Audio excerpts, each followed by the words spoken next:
The next step to becoming an emotional adult is probably the hardest one, at least it was one of the hardest ones for me, is to take responsibility for your feelings and your actions and not going around and blaming other people. Well, if they hadn't done this, then I wouldn't have done this.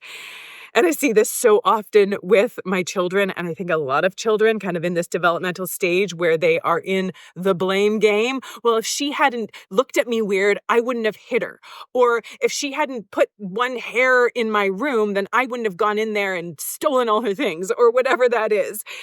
Right? And they have this like, well, it's not my fault. If they hadn't done this, then I wouldn't have done this. If they wouldn't have said that, I wouldn't have gotten angry. If they wouldn't have done that, I wouldn't have lashed out. If they wouldn't have treated me this way, I wouldn't have given them the silent treatment for 3 months.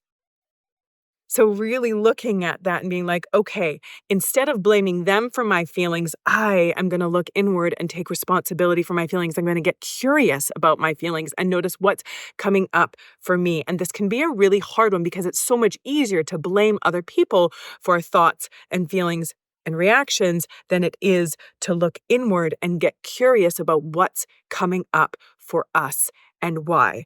However, it might be easier to blame other people. But essentially what we are saying when we blame others is that another human being's brain is more in charge of my brain than I am.